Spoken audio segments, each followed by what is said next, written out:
Hello. Good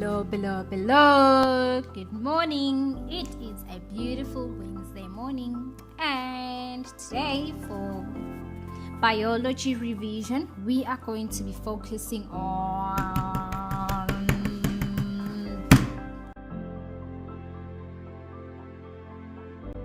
we are going to be revising on wetlands and webs.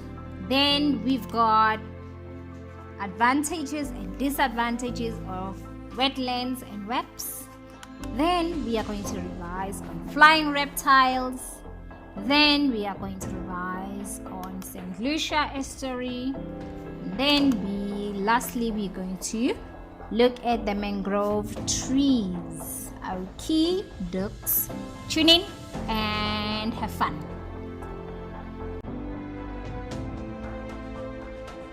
So, wetlands. What are wetlands? Wetlands are exactly as they sound. It's a piece of land covered by shallow water. How can you tell if a place is a wetland? Well, why do these ecosystems matter? We are going to find out about that pretty soon. Okay, so there are 4 types of wetlands. Okay, then every wetland is unique from the others because of its location and foundation. There are 4 main types of wetlands in the ecosystem. So we are going to learn about the marshes, the swamps, the bogs, and the fens. Okay, so the first one is the marsh. The marshes are not always full of water and contain fresh water, fresh salty water, or a combination of both, Then we've got a swamp. Swamps form in floodplains or other areas with bad drainage and always have wet soil or standing water. The main difference between a marsh and a swamp is the type of plants growing in them. Swamps have trees while marshes don't. Okay. Then we've got bogs. Only they contain fresh water because they are fed by rain and exist in the northern climates inside lake basins with poor drainage. The ground of a bog feels like a squishy sponge and it's covered by peat, which is decaying plant matters. Like we've got the fungi. Okay. Then lastly, we've got the fen. It only contains fresh water because they are fed by groundwater. These types of wetlands are the rarest. They are very rare and contain more plant and animal species than any other wetlands.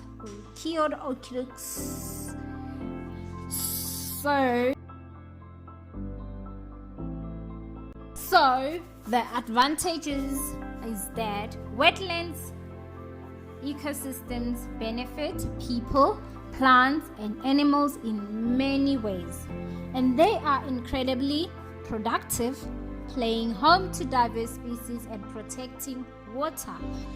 Some of their greatest services include providing a variety of food sources to support the food chain, because we know that most animals depend on the food chain as a source of food. Okay. Naturally improving water qualities, promoting diversity of life, protecting against flood drainage. Okay, so those are the advantages. So let's look at the disadvantages. Disadvantages is that constructed wetlands require more land area than many other treatment options. Surface flow wetlands can attract mosquitoes and other pests. Wetlands are not appropriate for treating some wastewaters with high concentration of certain pollutants. Then the performance of wetlands may vary based on the usage and climatic conditions. And lastly, there may be a prolonged initial setup and period before vegetation and accurately established.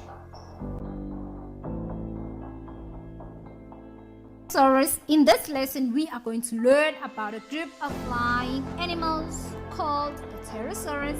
And when you look at the word, the way the word is spelled, at the beginning there is P, and that is a silent P. Pterosaurus at the beginning comes from the Greek word for wing, and saur comes from the Greek word for lizard. Thus, this is pterosaurus. It means a winged lizard. Okay. The pterosauruses are extinct. Unfortunately, there are no any other animals alive today that are similar to them. As a result, there are many things that we will never know for certain about them. Nevertheless, we will study the facts that we do know about the pterosauruses and make good guesses about what pterosauruses were like, and we will be paleontologists, won't we? What are paleontologists, teacher? What is a paleontologist, Anushka? So, listen, what is paleontologist, Anushka? Somebody who studies fossils. It's good to see that you guys don't learn to forget, hey? So for more than 20 years now, nobody can be certain about how the pterosauruses actually looked like, okay? So everybody's just making their own assumptions. Like we said, we will try to be our own. We will try to be paleontologists. So now, let's take a look at the pterodactyls. They are generally had long necks and long beaks.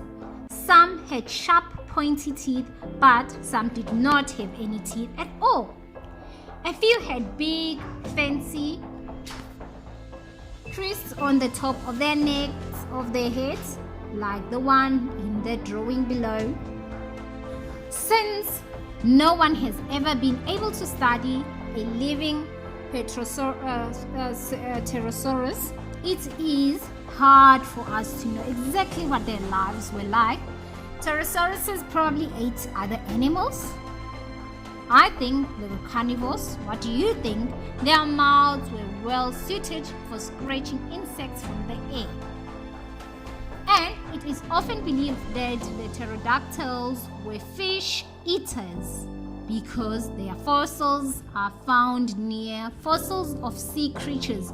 These animals, however, were likely buried during the worldwide flood of Noah's Day. Remember, during that flood, sea life and other creatures were probably mixed together as the ocean tides were swept over the land. Because of this, we really do not know what these flying reptiles ate, though it could have been fish. So, when we take a look at the pterosaurus lifestyle issues, although the pterosauruses had light-weighted bones, their brains were very large. One region of their brain called the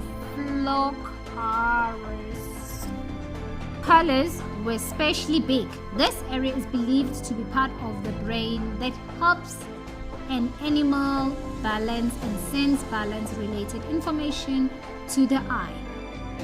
The fact that pterosauruses had large brains indicates that they were probably excellent flyers, capable of making acrobats and all the different styles in the sky.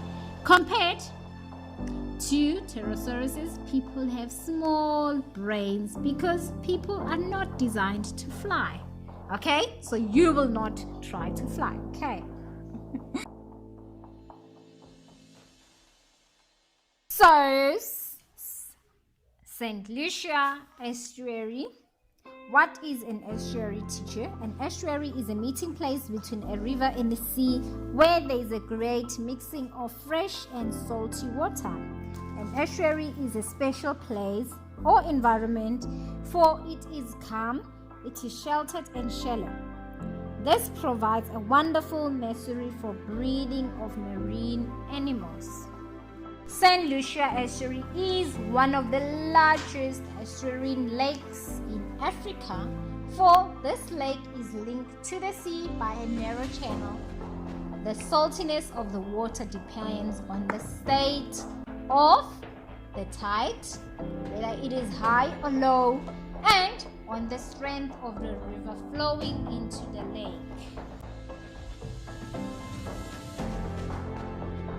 Mangrove trees are special trees that have had to adapt to live in harsh estuarine environment. They are one amongst the few trees that can tolerate salty water, and they play an important role in the ecology of the coastline. Why? Because they provide necessary areas for the marine invertebrates and fishes. What are invertebrates? Invertebrates are animals that do not have a backbone, such as a snail, a butterfly, a grasshopper, and a jellyfish. I know that you know quite a lot of those. Okay. Their tangled roots trap nutrient-rich sediments as well as leaves, twigs, and bark. As these decompose when they become rotten, they provide an important source of food. They provide important source of food to the crabs, insects, and many other creatures.